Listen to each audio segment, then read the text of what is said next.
Hi hello ನಮಸ್ಕಾರ, welcome to ಶರಣ್ಯಾಸ್ kitchen. ಇವತ್ತಿನ recipe ಬಂದು ಇವತ್ತು ನಾನು ಶಾವಿಗೆ ಉಪ್ಪಿಟ್ಟು ಮಾಡೋದಕ್ಕೆ ಅಂತ ಎಲ್ಲ ತಯಾರು ಮಾಡ್ಕೊಂಡಿದ್ದೀನಿ. ಶಾವಿಗೆ ಉಪ್ಪಿಟ್ಟು ಹೇಗೆ ಮಾಡೋದು ಅಂತ ನೋಡ್ಕೊಳ್ಳೋಣ, ಹಾಗೆ ಅದಕ್ಕೆ ಬೇಕಾಗಿರುವಂಥ ಸಾಮಗ್ರಿಗಳೇನು ಅಂತ ನೋಡ್ಕೊಬಿಡೋಣ. ಶಾವಿಗೆ ಉಪ್ಪಿಟ್ಟಿಗೆ ಏನೇನು ಬೇಕು ಅಂತ ನೋಡ್ಕೊತ ಹೋಗೋಣ. ಮೊದಲನೇದಾಗಿ ಶಾವಿಗೆ ಒಂದು 7 ಲೋಟ ಆಗೋಷ್ಟು ಶಾವಿಗೆ ತೊಗೊಂಡಿದ್ದೀನಿ, 7 ಗ್ಲಾಸಸ್, ಯಾಕೆಂದರೆ ಜನ ಸ್ವಲ್ಪ ಜಾಸ್ತಿ ಇರೋದ್ರಿಂದ 7 ಗ್ಲಾಸು. ಹಾಗೆ ಒಗ್ಗರಣೆಗೆ ಸಾಸಿವೆ, ಜೀರಿಗೆ, ಕಡಲೆಬೇಳೆ, ಕರಿಬೇವು, ಒಂದು 10 ಹಸಿಮೆಣಸಿನ್ಕಾಯಿನ ಪೇಸ್ಟ್ ಮಾಡಿ ಇಟ್ಕೊಂಡಿದ್ದೀನಿ. ಹಾಗೆ ಈರುಳ್ಳಿ, ಕ್ಯಾರೆಟ್, ಬೀನ್ಸ್, ಹಾಗೆ ಕೊತ್ತಂಬರಿ ಸೊಪ್ಪು, ಹಸಿ ತೆಂಗಿನಕಾಯಿ ತುರಿ, ಹಾಗೆ ರುಚಿಗೆ ತಕ್ಕಷ್ಟು ಉಪ್ಪು. ಮಾಡೋ ವಿಧಾನ ನೋಡ್ಕೊಬಿಡೋಣ.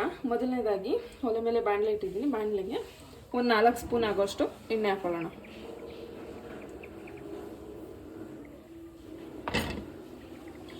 ಶಾವಿಗೆ ಉಪ್ಪಿಟ್ಟು ಜಾಸ್ತಿ ಎಣ್ಣೆ ತಿಡಿಯಲ್ಲ, ಹಂಗಾಗಿ ಕಡಿಮೆನೇ ಹಾಕೊಳ್ಳಿ ಎಣ್ಣೆ ಕಾಯಿಲಿ. ಎಣ್ಣೆ ಬಿಸಿಯಾಗಿದೆ, ಇದಕ್ಕೆ ಸಾಸಿವೆ,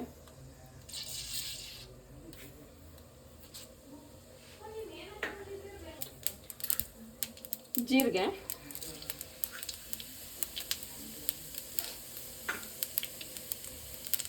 ಹಾಗೆ ಕಡಲೆಬೇಳೆ,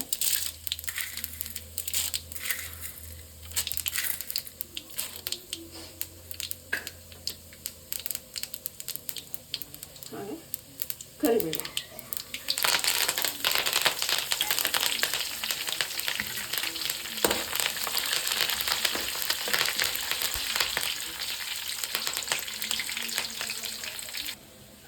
ಕಡಲೆಬೇಳೆ ಲೈಟಾಗಿ ಕಲರ್ ಚೇಂಜ್ ಆದಮೇಲೆ ಇದಕ್ಕೆ ಸಣ್ಣದಾಗಿ ಹೆಚ್ಚಿರುವಂಥ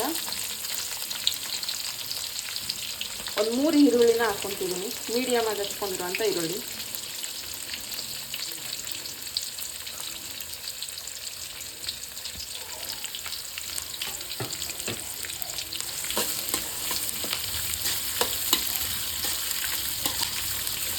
ಈರುಳ್ಳಿನ ಒಂದು 5 ನಿಮಿಷ ಫ್ರೈ ಮಾಡ್ಕೊಳ್ಳೋಣ. ಈರುಳ್ಳಿ ಜೊತೆನೆ ಮೆಣಸಿನ್ಕಾಯಿ ಪೇಸ್ಟ್ ಕೂಡ ಹಾಕ್ಬಿಡೋಣ. ಇಲ್ಲಿ ನಾನು ಒಂದು 8 ಮೆಣಸಿನ್ಕಾಯಿನ 8 ಹಸಿಮೆಣಸಿನ್ಕಾಯಿನ ಪೇಸ್ಟ್ ಮಾಡಿ ಇಟ್ಕೊಂಡಿದ್ದೀನಿ. ನೀರು ಹಾಕ್ತೇನೆ ಪೇಸ್ಟ್ ಮಾಡಿರೋದು. ಇದನ್ನು ಹಾಕಿ ಜೊತೆಗೆ ಈರುಳ್ಳಿ ಕಲರ್ ಚೇಂಜ್ ಆಗುತ್ತೆ ಅಂತ ಫ್ರೈ ಮಾಡ್ಕೋಬೇಕು. ನೋಡಿ, ಈರುಳ್ಳಿನ ಒಂದು 5 ನಿಮಿಷ ಫ್ರೈ ಮಾಡಿದ್ದೀನಿ. ಇವಾಗ ಇದಕ್ಕೆ ವೆಜಿಟೇಬಲ್ಸ್ನ ಆ್ಯಡ್ ಮಾಡ್ಕೊಳ್ಳೋಣ. ನಾನು ವೆಜಿಟೇಬಲ್ಸ್ ಕ್ಯಾರೆಟ್ ಮತ್ತು ಬೀನ್ಸ್ ತೊಗೊಂಡಿದ್ದೀನಿ. ನೀವು ಬೇರೆ ಯಾವುದು ವೆಜಿಟೇಬಲ್ಸ್ ಬೇಕಿದ್ರೆ ಆ್ಯಡ್ ಮಾಡ್ಕೋಬೋದು. ಕ್ಯಾಪ್ಸಿಕಮ್ ಆಗಿರ್ಬೋದು.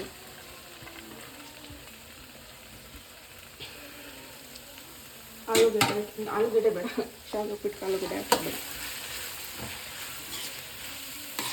ಕ್ಯಾಪ್ಸಿಕಮ್ ಹಾಕ್ಕೋಬೋದು, ಹಾಗೆ ಕಾಲಿಫ್ಲವರ್ ಕೂಡ ಹಾಕ್ಕೋಬೋದು, ಅದು ಕೂಡ ಚೆನ್ನಾಗಿರುತ್ತೆ. ಇವಾಗ ತರಕಾರಿ ಎಲ್ಲ ಒಂದು 5 ನಿಮಿಷ ಫ್ರೈ ಮಾಡ್ಕೊಳ್ಳೋಣ ಎಣ್ಣೆಲಿ. ಗೈಸ್ ನೋಡ್ತಿದ್ದೀರಾ, ತರಕಾರಿ ಎಲ್ಲ ಒಂದು 10 ನಿಮಿಷ ಫ್ರೈ ಮಾಡಿದ್ದೀನಿ.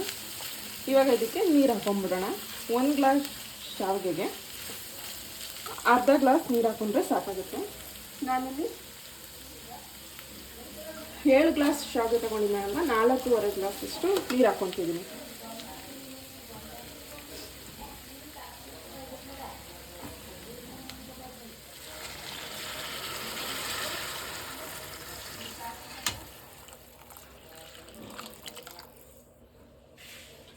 ನಾನಿಲ್ಲಿ ಬಿಸಿ ನೀರನ್ನ ಯೂಸ್ ಮಾಡ್ತಿದ್ದೀನಿ.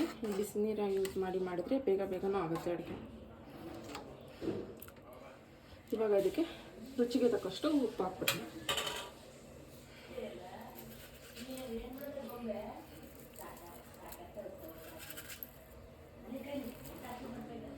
ಇವಾಗ ನೀರನ್ನ ಕುದಿಯಕ್ಕೆ ಬಿಡೋಣ. ಗೈಸ್, ನೀರು ಕುದೀತಾ ಇದೆ, ನೋಡ್ತಿದ್ದೀರಾ. ಶಾವಿಗೆ ಹಾಕೊಂಡ್ಬಿಡೋಣ. ಇವಾಗ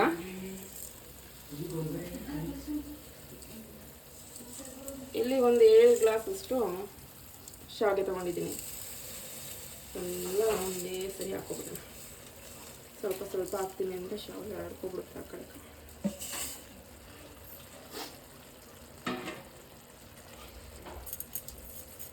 1 ಗ್ಲಾಸ್ ಶಾವಿಗೆಗೆ ಅರ್ಧ ಗ್ಲಾಸ್ ನೀರು ಕರೆಕ್ಟ್ ಆಗುತ್ತೆ. ಶಾವಿಗೆ ಸ್ವಲ್ಪ ದಪ್ಪ ಇತ್ತು ಅಂದರೆ ನೀವು 1 ಗ್ಲಾಸ್ಗೆ 1 ಗ್ಲಾಸೇ ತೊಗೋಬೋದು ಕ್ವಾಂಟಿಟಿ. ಇದು ತುಂಬ ತಿನ್ನಿದೆ ಶಾವಿಗೆ, ನೋಡ್ತಿರ್ಬೋದು. ಹಾಗಾಗಿ ಇದಕ್ಕೆ ಅರ್ಧ ಗ್ಲಾಸ್ ನೀರು ಸಾಕು.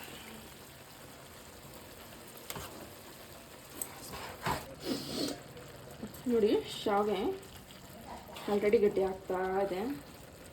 ಮೀಡಿಯಮ್ ಟು ಲೋ ಫ್ಲೇಮಲ್ಲೇ ಇಟ್ಕೊಂಡು ಬೇಯಿಸ್ಕೊಳ್ಳಿ. ಹೈ ಫ್ಲೇಮಲ್ಲಿ ಇಡೋಕೆ ಹೋಗ್ಬೇಡಿ, ಮುದ್ದೆ ಮುದ್ದೆ ಆದಂಗೆ ಆಗ್ಬಿಡುತ್ತೆ ಶಾವಿಗೆ.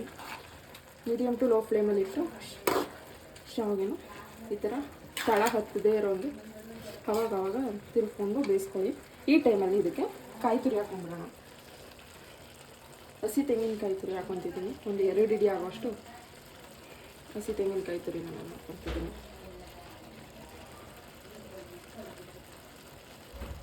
ಹಾಗೆ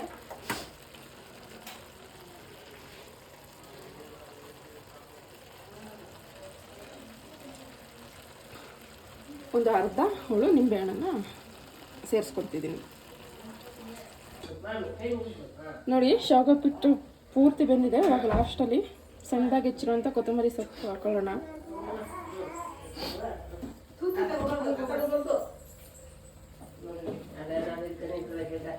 ತಿರುಗಿಸೋಣ. ನೋಡಿ ಎಷ್ಟು ಉದುದ್ರಾಗಿ ಬಂದಿದೆ ಶಾವಿಗೆ, ನೋಡ್ತಿದ್ದೀರಾ?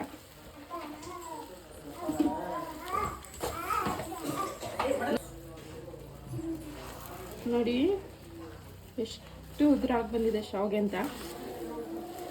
ಶಾವಿಗೆನ ಬೇಯಿಸಿ ಬಸ್ತು ಮಾಡೋ ರಿಸ್ಕ್ ತಗೊಳ್ಳೋಕ್ಕಿಂತ ಈ ಥರ ಡೈರೆಕ್ಟಾಗಿನೇ ನೀರು ಕುದಿಸಿ ಉಪ್ಪಿಟ್ಟು ಥರನೇ ಮಾಡ್ಬೋದು. ಯಾವುದೇ ಮುದ್ದೆ ಆಗಲ್ಲ, ಏನಾಗಲ್ಲ, ಉದುದ್ರಾಗೇ ಆಗುತ್ತೆ. ಇದನ್ನು ಒಂದು 5 ನಿಮಿಷ ಹಾಗೆ ಫ್ಲೇಮ್ ಆಫ್ ಮಾಡಿ ಮುಚ್ಚಿಟ್ಬಿಡೋಣ, ಲಿಡ್ ಕ್ಲೋಸ್ ಮಾಡಿ. ಆವಾಗ ಇನ್ನೂ ಉದುದ್ರಾಗುತ್ತೆ ಶಾವಿಗೆ.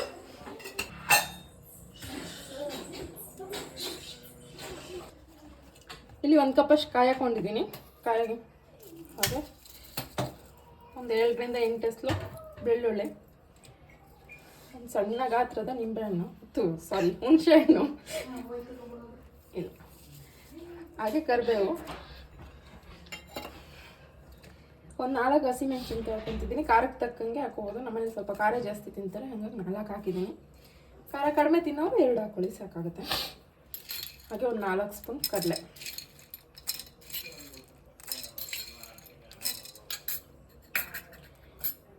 ಹಾಗೆ ರುಚಿಗೆ ತಕ್ಕಷ್ಟು ಉಪ್ಪು, ಸ್ವಲ್ಪ ಕೊತ್ತಂಬರಿ ಸೊಪ್ಪು, ಇಷ್ಟನ್ನು ಹಾಕಿ ಗ್ರೈಂಡ್ ಮಾಡ್ಕೊಂಡ್ರೆ ಒಳ್ಳೆ ಚಟ್ನಿ ರೆಡಿ ಆಗುತ್ತೆ ಗೈಸ್.